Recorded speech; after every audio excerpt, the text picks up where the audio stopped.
A resolution regarding the Illinois Safety, Accountability, Fairness, and Equity Today Safety Act. Mr. Chairman, Trustee Compass. I move to adopt a resolution entitled, "A Resolution Regarding Illinois Safety, Accountability, Fairness, and Equity Today Safety Act," and demand that state lawmakers own up to the mistakes they have made with the erroneously named Safety Act and get rid of the dangerous provisions of the Safety Act that hamper the ability of law enforcement to pursue and arrest offenders. Second.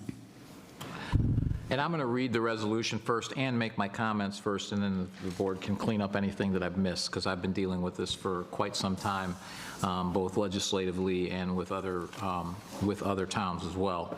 But so a resolution supporting continued efforts to resolve public safety concerns with the Safety Act. Whereas the Village of Orland Park's mission is to provide services that ensure a high quality of life, sound fiscal management, and a dynamic business environment while creating an inclusive community that values diversity.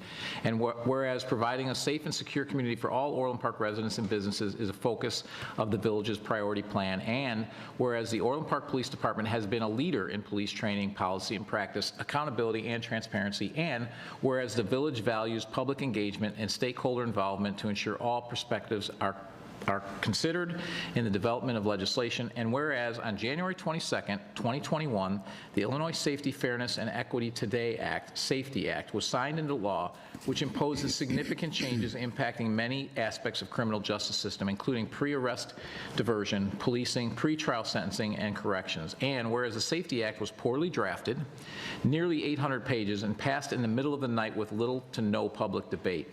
And whereas the state legislature has since made a handful of changes to the Safety Act, but there are still many provisions in the sweeping new law that are not workable and or create public safety concerns.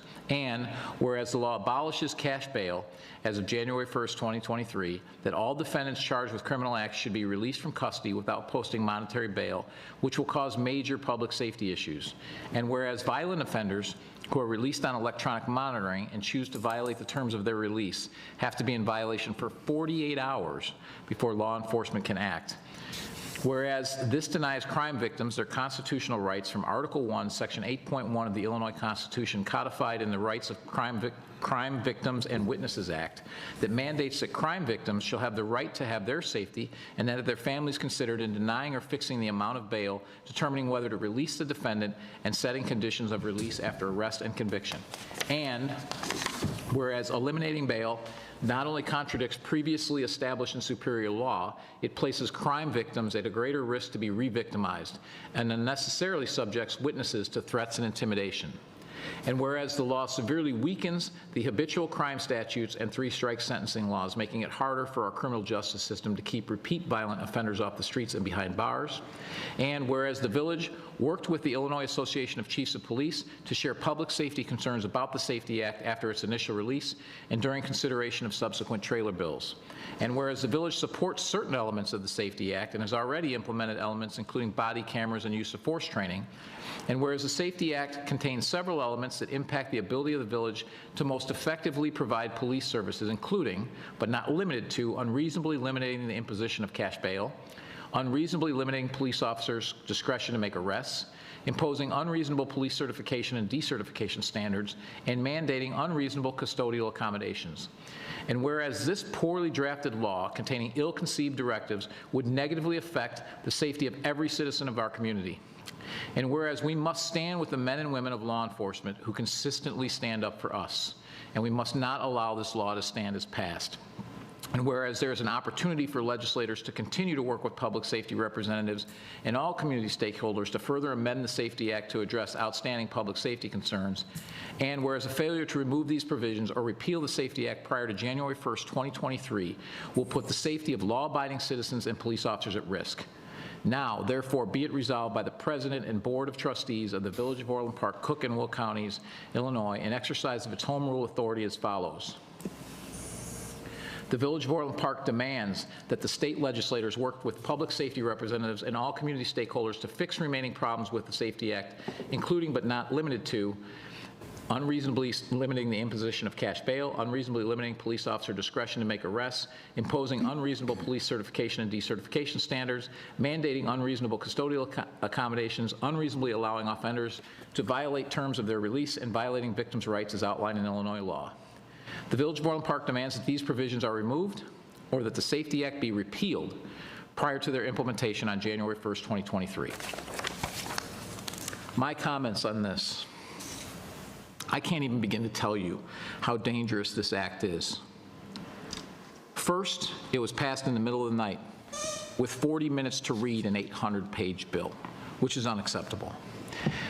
As of January 1st, 2023, the following things will go into effect, and people need to be aware of this. It abolishes cash bail for almost every offense. This includes, but isn't limited to, kidnapping, armed robbery, second-degree murder, drug-induced homicide, aggravated DUI, threatening a public official, and aggravated fleeing and eluding. Offenders released on electronic monitoring have to be in violation for 48 hours before law enforcement can act. They could almost drive to Alaska before we can even look for them. It denies victims their constitutional rights. And keep this in mind, businesses and homeowners. Officers will no longer be able to remove trespassers from your residence or your businesses. Someone could decide to live in your shed, and all we can do is give them a ticket. You have to decide what level of force is required to remove them and whether or not it's legal. This is a massive threat to the residents of Orland Park, Cook County, and Illinois. I want to remind voters that several elected officials that will be on the ballot in Orland Park voted for this abomination. Senator Michael Hastings, Senator Emil Jones, and Representative Justin Slaughter all voted to put criminals ahead of the safety of law-abiding citizens and police. In particular, Senator Hastings, who personally told me that this bill, that he had a family, and that this bill was horrible, and there was no way he would vote for it. An outright lie that, in my opinion, disqualifies him to hold his office. I will gladly cast my vote for this resolution and demand the repeal of the Orwellian-named Safety Act. But it doesn't end here. There is currently a bill in front of the House to remove school resource officers from our schools, which means no resource officer at Sandburg High School. The city of Chicago has already done this. I personally don't want to see the city of Chicago become the standard for how we conduct public safety, because they've abandoned their police officers and abandoned their residents and created a war zone full of criminals. There's also a bill to make fentanyl a misdemeanor in this state. And I want to remind you that we have representatives that currently represent us or will represent us potentially in the federal government that voted to not extend the fentanyl ban federally. Fortunately, it passed, but there are people that actually believe that we shouldn't have a ban on fentanyl that currently represent our community. That's just absolutely unacceptable. It's like they won't stop until they destroy our communities and our society. We all need to take a stand against this. This is a very, very dangerous bill. I'll open up the comments to the floor.